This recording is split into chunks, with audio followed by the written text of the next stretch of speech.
Ah non, mais écoute, Nicole, ce n'est pas possible. Moi, ce Trump-là, je ne peux plus le voir. Après tout ce qu'il a fait. Mais non, mais écoute, le nombre de choses. Et on le voit encore à la télévision raconter sa vie, là, ses avis sur des choses et d'autres. Mais je ne veux pas entendre. Je ne veux pas entendre. Oh, je ne veux plus le voir. Oui, c'est Cyril Delisle. Extraordinaire, non? Bonjour les amis. Et aujourd'hui, je vais vous donner mon avis, puisque ça vous intéresse, apparemment, si vous avez cliqué sur la petite flèche de la vidéo, sur l'affaire Polanski. Et à travers cette affaire, je vais donner mon avis en général sur les scandales liés aux personnalités publiques et à l'art en particulier. D'abord, qu'est-ce que c'est que l'affaire Polanski? Bah, c'est très simple. Roman Polanski, c'est un artiste mondialement connu et reconnu, un réalisateur qui a obtenu des prix, en particulier pour un film qui s'appelle Le Pianiste, hum, et qui a été inquiété dans des affaires de mœurs, et qui a, ça c'est quelque chose qui est ressorti récemment, puisque depuis quelque temps, nous vivons un temps de moralisation, il y a un retour de la morale. Voilà. Après mai 68, en France, il y a eu une disparition de la morale, voilà, à tel point que des ouvrages ont été écrits à l'époque de mai 68, au début des années 70 jusqu'à à peu près 72-73, il y a des ouvrages qui étaient écrits en France pour légitimer la pédophilie. Voilà, il y a des psys qui expliquaient que la pédophilie était bonne. C'est à cette époque-là que M. Cohn-Bendit, par exemple, a écrit son livre, bon, qui n'est pas le pire de tout, c'est, voilà, il y a bien d'autres affaires, il n'y a pas que lui. Mais c'était quelque chose de général, c'était une ambiance. Et aujourd'hui, eh bien, on commence à condamner tout ce qui a été fait. Parce qu'après, dans les années 70-80, il y a quand même eu aussi une grande libération des mœurs. On disait tout et n'importe quoi. On faisait tout et n'importe quoi. Puis la morale était balancée. Puisque mai 68, c'était il est interdit d'interdire. Et le refus des normes, des règles, de la morale, du patriarcat en général, de tout ce qui a trait à l'aspect viril de la vie humaine. Voilà l'affaire Polanski. Donc, Roman Polanski, le scandale, c'est qu'il a échappé à ses responsabilités. Il est toujours recherché par les États-Unis pour un viol d'une jeune fille qui avait 13-14 ans au moment des faits. Lui était adulte. Voilà, dans les années 70. Et puis, il n'y a pas que ça, parce qu'il y a d'autres plaintes pour euh, violences sexuelles qui ont été posées contre lui. Donc des plaintes beaucoup plus récentes.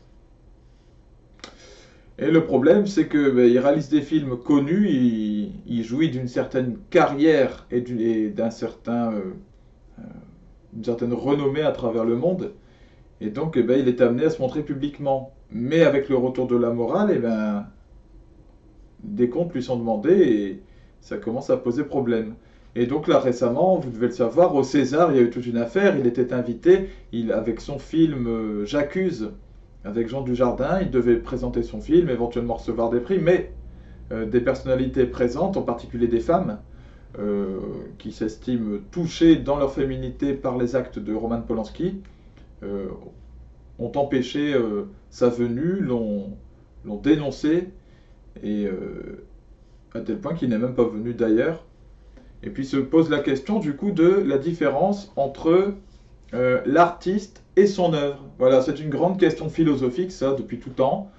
Et puis surtout depuis le XXe siècle, parce qu'on a une évolution des mœurs et des gens qui font tout et n'importe quoi de plus en plus, et puis ça se sait maintenant, avec le développement médiatique. Donc peut-on apprécier une œuvre indépendamment de celui ou de celle qui la réalise, cette œuvre? C'est une question vraiment pointue, et donc je vais vous donner mon avis. Voilà, ça n'engage que moi.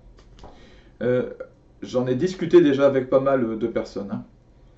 L'art, je pense, et j'en suis même certain, puisque je suis moi-même pratiquant d'art. J'ai peint, j'écris de la poésie, j'écris des chansons, je joue aussi de la musique, hum, j'ai joué de la comédie, et donc je peux dire avec certitude que l'art, c'est une expression de notre humanité. Voilà, c'est pas quelque chose qui est comme ça, seul, qui est détaché de toute humanité, qui serait... voilà, ça, c'est de l'angélisme, hein, d'imaginer qu'une œuvre d'art est détachée de la personne qui l'a créée. Non, elle est complètement liée à notre humanité. Mais c'est quelque chose qui tend à une perfection, quelque chose de divin, de parfait. Je vais revenir sur la question du divin à la fin. Voilà. Alors, parfois, c'est pas souvent le cas, mais parfois il y a une distance entre l'artiste et l'œuvre. Exemple, le réalisateur et son film. Donc, dans le cas de Roman Polanski. Ce qui fait que ces films peuvent sortir dans des cinémas. Il y a un peu de distance quand même. On peut aller voir J'accuse sans voir forcément Polanski tout le temps. Cela dit, il y a un problème quand il y a un lien physique qui se crée. C'est-à-dire quand, par exemple, il y a la présence physique de l'artiste, Roman Polanski, quand il se retrouve au César. C'est là qu'il y a un scandale, c'est là qu'il y a un problème. Bon, son film soit diffusé, encore ça passe, mais qui viennent, qui se montrent, ça va pas. Et alors, ce problème du physique, on le trouve particulièrement avec les artistes chanteurs et chanteuses, parce que ça passe forcément par leur corps. Voilà. Même sur un CD, c'est la voix. Et la voix, c'est une manifestation physique, manifestation du corps. Voilà. Et il n'y a pas seulement ça. Il y a aussi, de manière générale, pour la politique, le sport, quand il y a un scandale sur une personne, on ne veut plus l'avoir. Celui qui est... je vous donne un exemple, Dominique Strauss-Kahn. Dominique Strauss-Kahn, à l'époque de l'affaire Strauss-Kahn, ne s'est pas rendu coupable d'une faute politique grave. Ça ne concerne pas le champ du politique, ni son rôle au sein du FMI, Fonds monétaire international. Pourtant, c'était une affaire donc, dans laquelle il a vu des rapports sexuels forcés, il avait forcé une femme de chambre à coucher avec lui. Alors des affaires comme ça, il y en a plein maintenant, l'affaire Weinstein, etc. Pourtant, son image a été détruite par ça. Et pourtant, ce n'était pas son poste. Et je veux dire, son métier d'homme politique n'avait rien à voir. Alors, certains vous disent, mais pourtant, moi, ça ne me dérange pas tant qu'il fait bien son travail. Ça aurait pu être un bon président, moi, ça ne me dérange pas de savoir ça. Savoir qu'il couche avec des femmes n'importe comment, qu'il trompe sa femme, moi, ça ne me dérange pas. C'est là qu'il y a une vraie question. Une vraie question très intéressante. Donc, de la même manière, certaines personnes vous disent, moi, je veux voir un film de Polanski, je le vois sur scène, ça ne me dérange pas. Celui qui vient, c'est le réalisateur. Voilà. Ou quand je vois Bertrand Cantat sur scène, c'est le chanteur que je vois. Est-ce qu'on peut détacher une personne? Je ne le crois pas. On ne peut pas détacher quelqu'un de tout ce qu'il est. C'est-à-dire que Roman Polanski, c'est le réalisateur, oui. C'est le réalisateur du pianiste, oui. C'est l'homme qui a violé une petite fille, qui ne s'en est jamais excusé, qui n'a pas payé sa dette. Aussi. Donc il n'est pas prêt à changer, à se remettre en question par rapport à ça. C'est aussi cet homme-là. Et tout ça forme une seule personne. Eh oui, c'est un petit peu une trinité quelque part, mais une trinité qui n'est pas en accord. Les faces ne sont pas en accord les unes avec les autres. C'est ça le problème. Donc justement, je rebondis sur l'affaire Cantat que j'ai citée. L'affaire Bertrand Cantat, qu'est-ce que c'est? Vous savez, Bertrand Cantat, chanteur, à succès quand même. Il commence à avoir du succès avec son groupe Noir Désir au début des années 2000. Et il se retrouve confronté au cœur d'un scandale public, c'est qu'il a assassiné sa femme, qui était actrice, qui s'appelait Marie Trintignant, paix à son âme. Et il l'a assassiné donc à coup de poing, de pied, bon. Il l'a frappé. Et apparemment, il y avait de la drogue, il y avait des choses comme ça dans cette affaire. Et donc, il s'est retrouvé en prison. Alors, évidemment, stupéfaction, parce qu'une célébrité tue une autre célébrité déjà. Et puis, lui, en plein milieu de sa carrière, elle aussi. Et puis, Bertrand Cantat ressort de là et veut reprendre sa carrière. Et là, levée de bouclier, on dit non, c'est pas possible. Non, on veut pas vous voir sur scène, on ne veut pas voir un meurtrier sur scène. Lui répond, j'ai payé ma dette à la société. Voilà, j'ai payé ma dette. C'est vrai quoi, il est allé en prison, il est ressorti, maintenant il fait ce qu'il veut. Il peut aller sur scène. Sauf qu'il y a un problème, vous savez. J'ai chanté sur scène moi-même, je peux en parler. Ses chansons, son attitude, son look, tout ce qui se dégage de lui, sont tous marqués par une atmosphère étrange, très étrange. Voilà. Il y a quelque chose de diabolique, réellement. Les chansons qu'il réalisait avec Noir Désir, déjà le nom Noir Désir est quand même assez clair, étaient marquées de quelque chose de vraiment étrange, lancinant, mais pas du tout agréable. Bon. Et le problème, c'est que à l'époque de ses méfaits, il avait ce style, cette chose. Bon, il réalise une œuvre, il tue cette femme. Donc ça, on voit qu'il est dans quelque chose de très sombre, par les faits. Et puis quand il ressort de prison, où il est censé avoir grandi en humanité et avoir compris, ben non, il refait la même chose, il est pareil, il est dans la même atmosphère. Qu'est-ce que ça dénote? Qu'humainement, Bertrand Cantat n'a pas changé. N'a pas changé par rapport à l'époque d'avant, qu'il n'y a pas eu d'évolution, donc qu'il est toujours dans cet état de péché, dans le même état que celui qu'il avait avant. Ça ne se comprend pas forcément intellectuellement, ce genre de choses, mais ça se ressent. Et attention à ne pas dénigrer le ressenti et l'intuition. Voilà, l'intuition, le ressenti nous parle encore bien plus de la vérité, parfois, que l'aspect intellectuel. Donc le ressenti, parfois on ne comprend pas ce qui se passe, on ne comprend pas exactement les rouages, mais on voit le résultat. Le résultat, il est clair.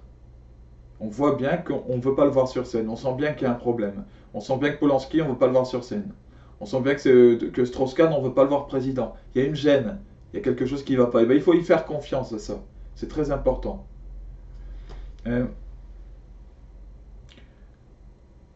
Dans l'art, en fait, il y a une exigence de pureté qu'on a oubliée et qui revient là doucement, qui ressort en ce moment. Pourquoi est-ce qu'il y a une exigence de pureté? Certains vont vous dire, bah non, je m'en fiche, on peut montrer ce qu'on veut, un Peace Christ, là, le Christ dans l'urine, des choses comme ça. Pourquoi ça scandalise de plus en plus de gens? Pourquoi ça va de moins en moins? Parce que l'art cherche à transcender. C'est la fonction de base de l'art. Transcender. Si vous ne voulez pas transcender, c'est pas beau, donc c'est pas artistique. L'art cherche à atteindre le beau, le même sublime. Donc le beau dans sa perfection. La beauté suprême, le sublime parfait, eh bien c'est un être et c'est Dieu. Voilà. Même si on n'en a pas conscience, c'est comme cela. On sent qu'il y a un sublime parfait et qu'on essaie de s'en approcher par l'art. Et Dieu ne s'atteint que par une quête de la beauté suprême. Cette quête de la beauté suprême est fondamentalement incompatible avec le péché public. Quand publiquement vous avez péché, que tout le monde le sait, on ne peut pas vous donner le crédit d'atteindre un sublime. On ne peut pas se dire, lui, il fait des belles choses. Voilà, parce que vous êtes coupé de cette possibilité de faire le beau, de faire le bien, parce que vous avez fait quelque chose de mauvais, de très sale, et vous n'en tirez aucune conclusion, vous considérez que ça fait partie de votre vie, que vous n'avez pas forcément à le regretter. Mais comment alors, dans ce cas-là, on peut vous accorder un quelconque crédit pour faire quelque chose de bien? Ben non, puisque ça veut dire que votre discernement quant au bien et au mal est tronqué et mauvais. Donc, de fait, on ne vous fait plus confiance, on ne veut plus vous voir sur scène chanter, parce que vous allez probablement chanter des immondices, des choses bizarres, hein, dans le cas de Bertrand Cantat. On ne veut plus vous voir venir recevoir un prix, parce qu'en plus, quand on reçoit un César, ben, c'est aussi la personne, quelque part, qui est glorifiée, qui est mise en avant. Et donc, on n'a pas envie de mettre ces choses-là en avant, ces péchés-là, etc. Pareil pour l'homme politique, on n'a pas envie de voir en tant que président acquérir cette forme de noblesse et de prestige, alors qu'à côté, ça serait une façon de légitimer toute sa vie et tout ce qu'il fait alors que c'est public et qu'on le sait. On ne peut pas faire semblant de l'ignorer une fois que c'est su. Voilà. Donc le péché coupe de Dieu, c'est bien la preuve, là, que le péché coupe de Dieu, donc de la possibilité du sublime par l'art, le péché coupe ça. et coupe Dieu et l'accès à son royaume. Voilà mon analyse. N'hésitez pas à me dire ce que vous en pensez dans les commentaires. Et puis je vous souhaite que Dieu vous bénisse par son Fils Jésus-Christ, qu'il bénisse tous les artistes, tous ceux qui me regardent. J'espère qu'ils sauront trouver justement ce chemin du beau. Je ferai une vidéo sur le beau lui-même dans l'art. Et je sais que dans le monde artistique, eh ben, il y a un combat très intense qui se joue entre le bien et le mal, puisque les forces spirituelles, c'est pour ça que je fais ça, sont très présentes. Hein. Et aujourd'hui, il y a beaucoup d'artistes qui sont torturés, dit-on, hein, parce qu'ils ne font pas vraiment de choix entre le bien et le mal, donc ils sont toujours tiraillés.